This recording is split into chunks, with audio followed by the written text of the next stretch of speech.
Welcome to You and Your Pets. I'm Jim Horton, and as we do each time we have this program, we're here with our resident expert, Dr. Ernest Rogers. Hello. And we talk about a great number of pet issues, everything from cats, dogs, to not quite gerbils, but pretty close.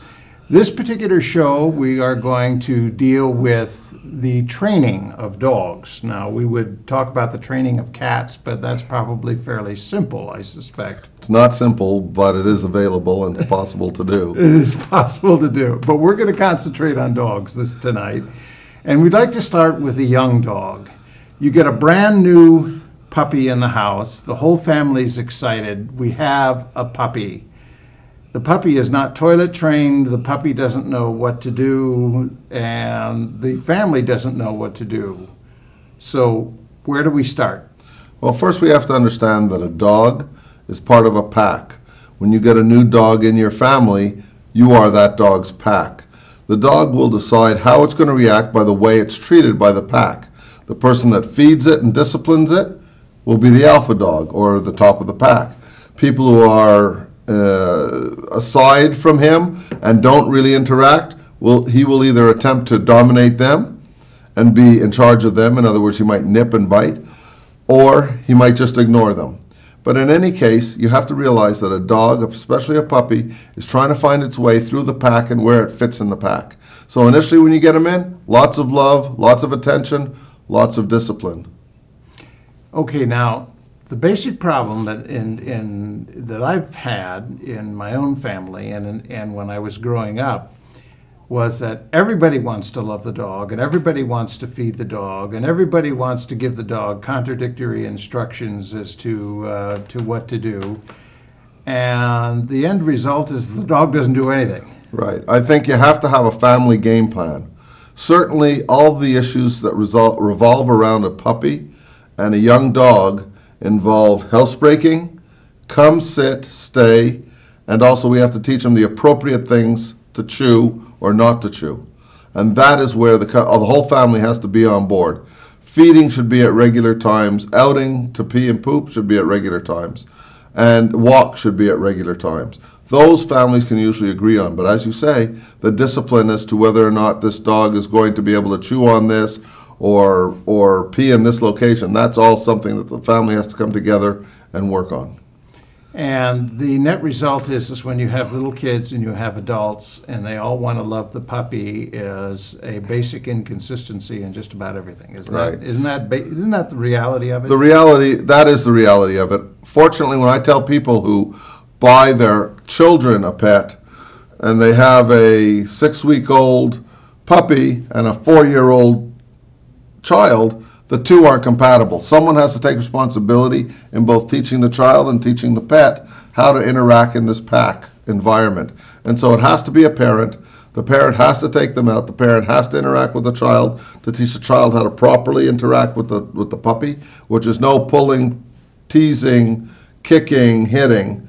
It should always be gentle touch, and that when the animal does something like biting or nipping, the child has to be able to use that adult voice and go, no. You don't have to hit the animal, you just have to let it know that it's inappropriate. And the basic word for inappropriate behavior is no. If one or both parents work outside the house, how do you maintain any kind of discipline with the animal then? Excellent question.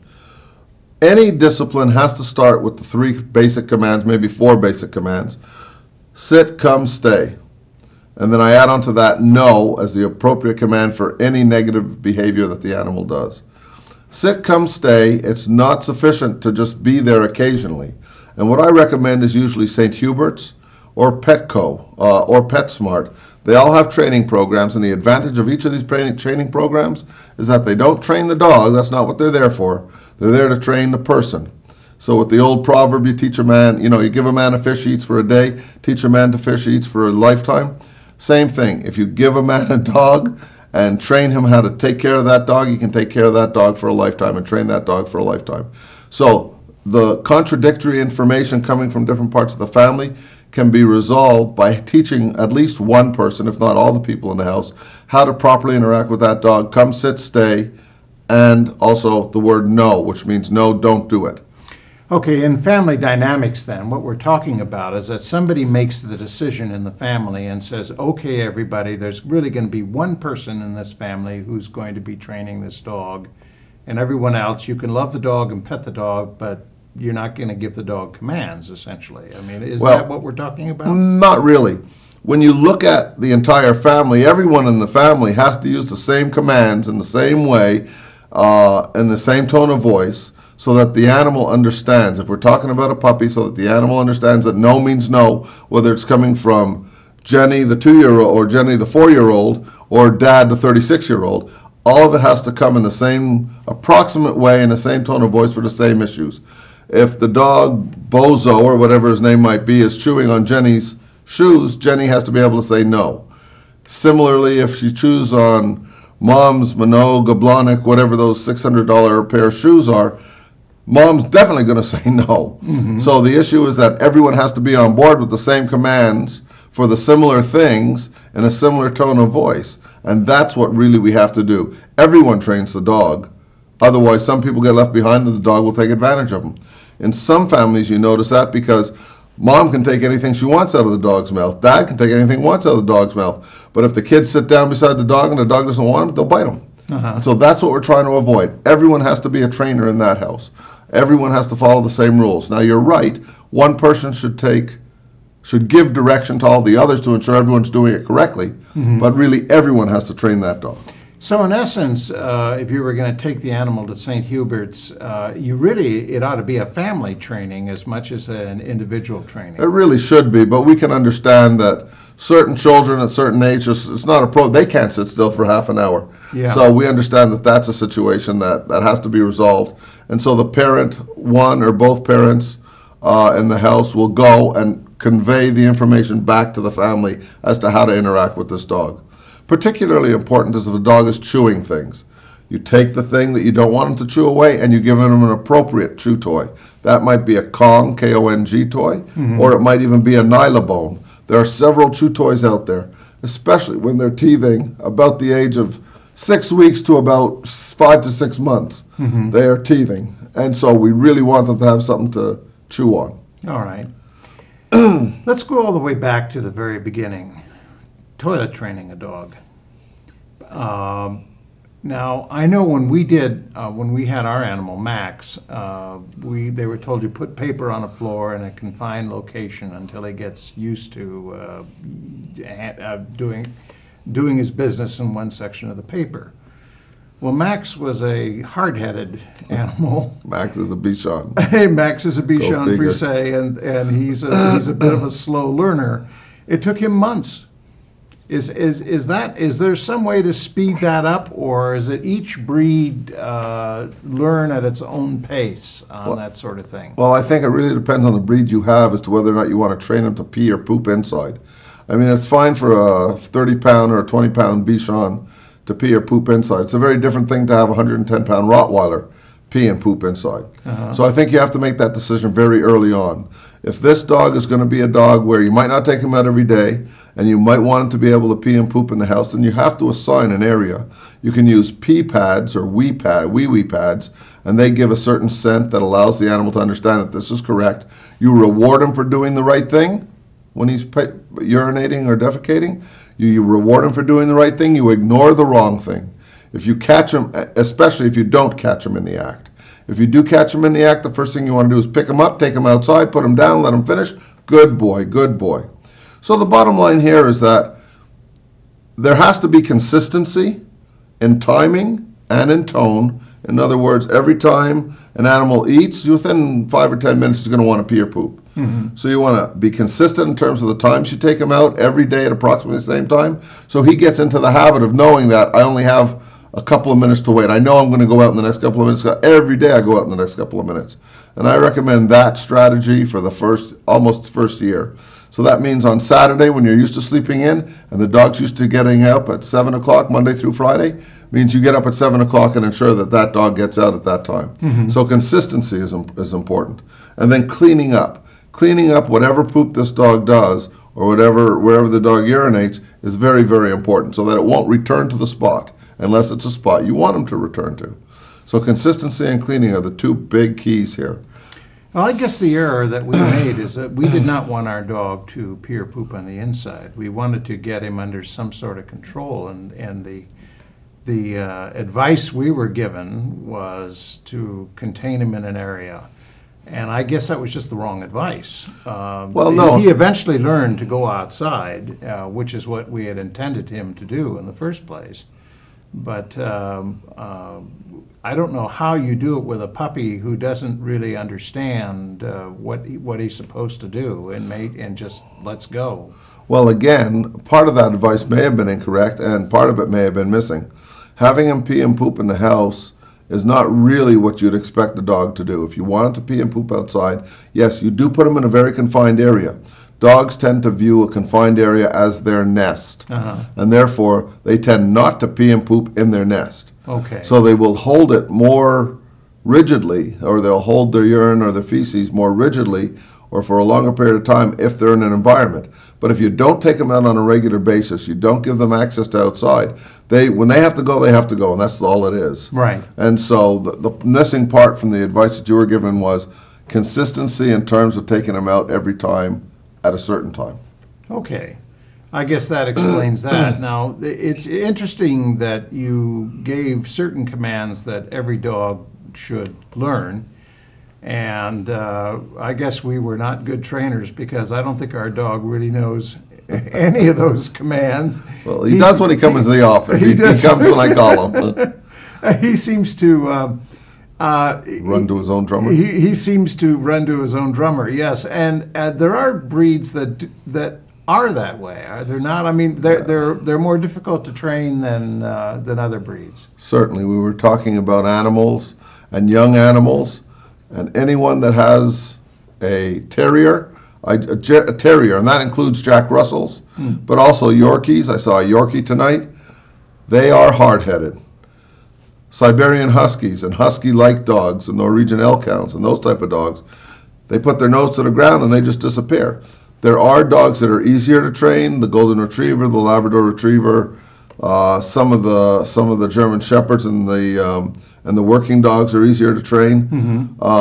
However, some of the small toy dogs can be very difficult, and it's as much a personality thing as it is a breed thing. So I wouldn't not get a dog because of the history, but I would certainly get a dog based on the personality after you've met it. Okay.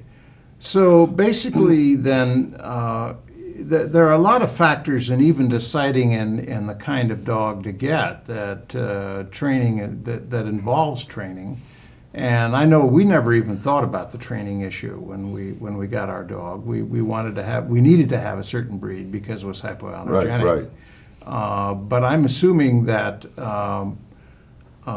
other people who have a wide choice, including a mongrel from the shelter, you can sort of make your own decisions in that regard.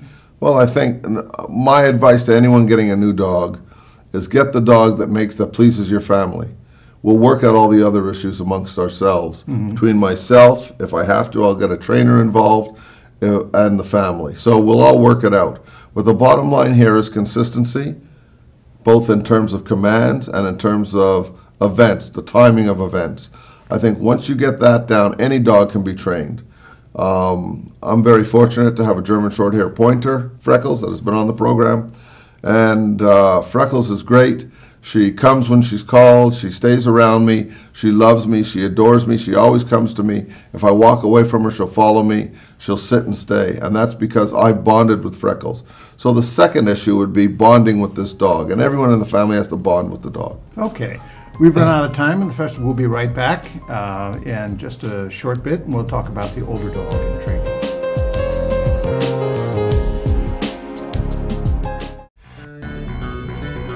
Television is a powerful and influential medium that allows different groups the opportunity to produce programming that directly affects their own communities. Public, educational, and government access channels ensure that all people, regardless of race, age, gender, disability, religion, or economic status, have access to local government information and the use of a public communication forum. Make sure everyone has a voice. Support your local PEG channels.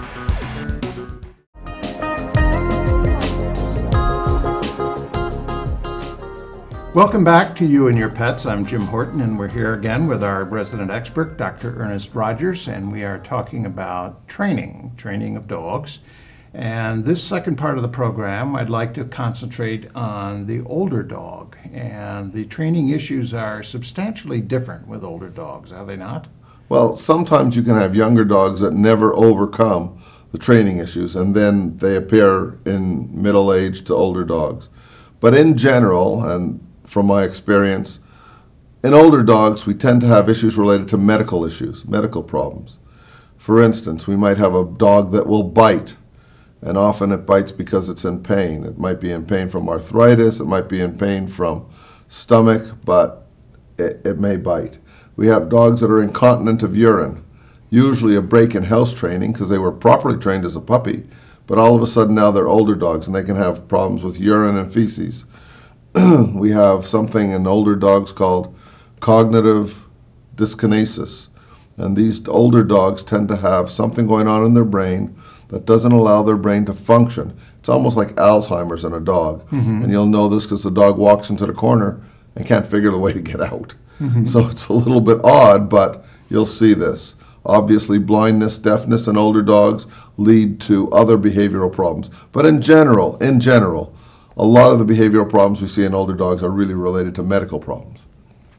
Okay, and let's take these one at a time. Certainly. First of all, I think the one that's probably the most distressing to a householder is a dog that becomes incontinent as it gets older. What does one do to either retrain or train anew an animal that has that problem?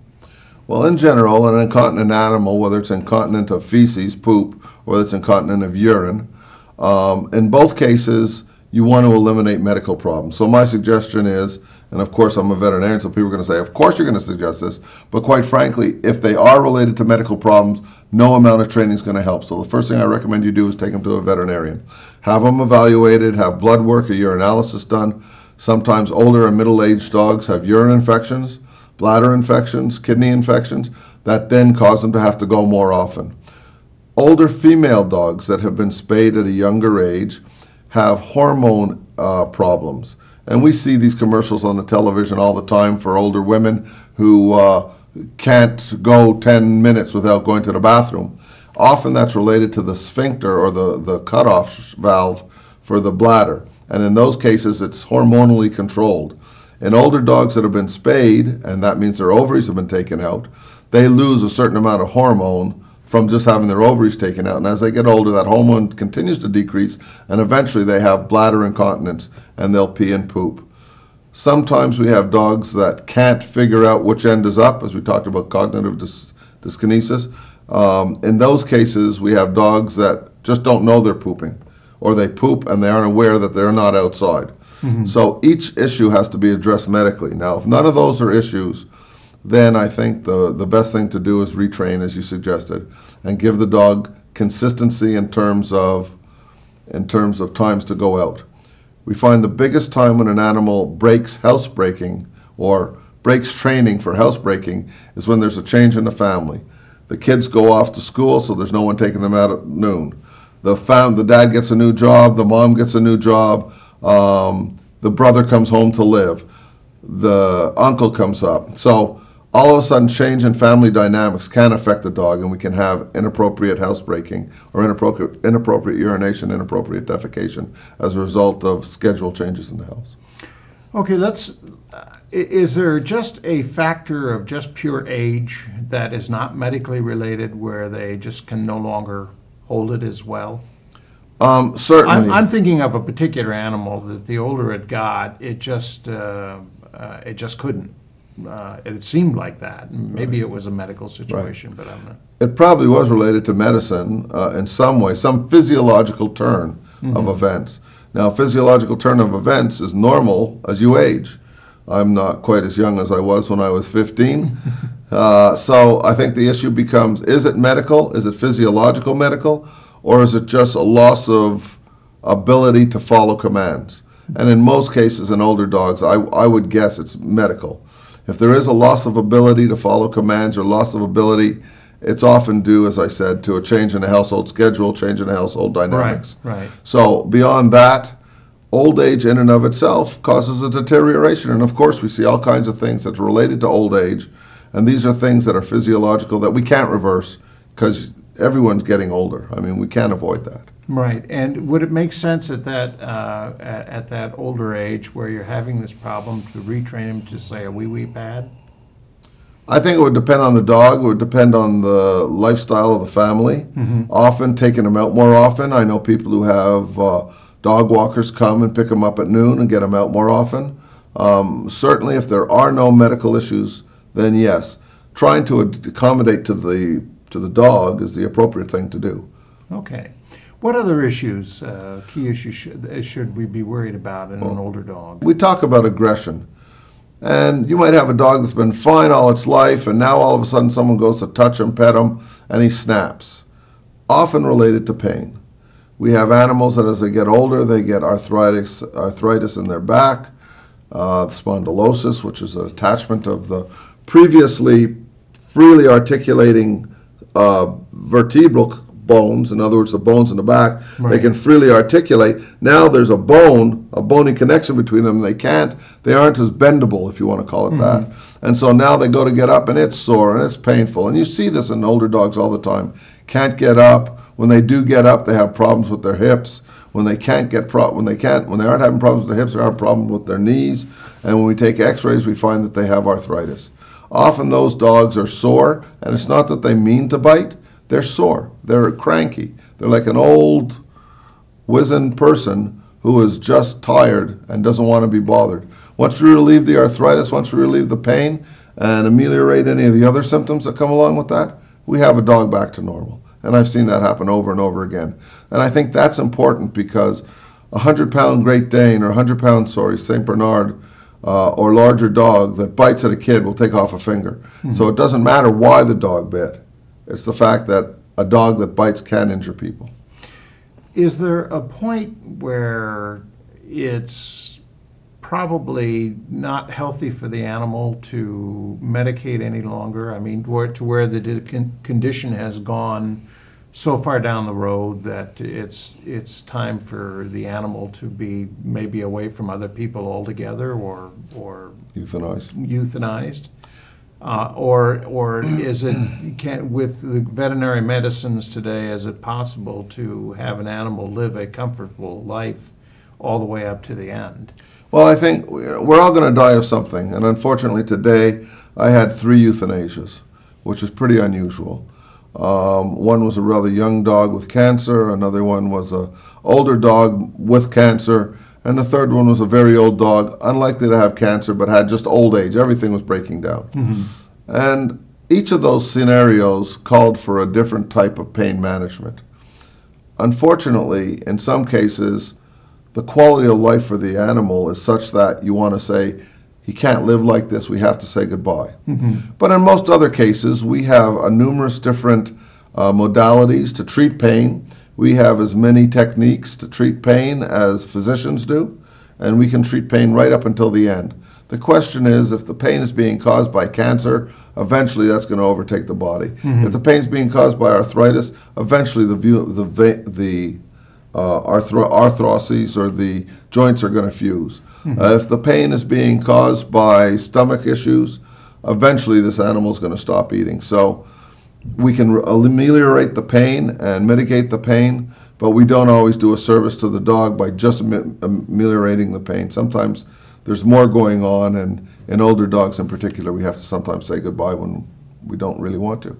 Okay, so other than incontinence and aggression, is there any other major issue that you should be aware of in an older animal? Sure. Older animals have all kinds of problems. Obviously, getting up and down the stairs can be an issue related to arthritis, and that can hinder their ability to go out and eat, go out and drink. Go out and urinate. I'll get this right. But obviously, the sense of smell and the quality of the teeth and the gums all play an important role in eating. And so these animals will come up to their bowl and maybe not smell it. And so they choose not to eat, and they'll lose weight. Those are 2 real big issues that really isn't training, but relates to the quality of life of the dog and how we can ameliorate that problem. So realistically, when a dog can't smell very well or doesn't seem to be eating well, I always recommend getting some Campbell's noodle chicken broth, heating it up in a microwave so that it has a real good odor, and pouring it over the food so we are enhancing the smell of the food. For drinking, some dogs drink and some dogs end up with some dogs that are diabetic will drink excessively. Dogs with certain adrenal diseases will drink excessively. Dogs that underdrink, very unusual, very unusual. We do have dogs that have hormone problems that we have to deal with, and that can cause excessive drinking and excessive urination. Okay. So really, it comes down to education of the pet owner, the older a dog gets, and what to expect. Because I suspect if someone has their first, like we do, have our first pet, we really don't know what to expect. And he's getting to the age now where some of these behaviors are starting to show up. So what does one do? I think it's important. In the animal world, the person who has the broadest and maybe best in-depth knowledge is your veterinarian. Always communicate with your veterinarian. People who are my clients can contact me by email if they have a question. I can't always give them an answer, but I can always say, this seems like something we should follow up, come on in, I'll check it. Or no, this is something that isn't unusual. So I think you have to interact with your veterinarian. Your veterinarian is sort of like the telephone operator and can hook you into many other resources that will help. Trainers, behavioral veterinarians, specialist veterinarians, other people who can help you, like I say, PetSmart, Petco, and St. Hubert's. Right. And what is a behavioral veterinarian? Behavioral veterinarian is a veterinarian such as myself who has a doctor of veterinary medicine.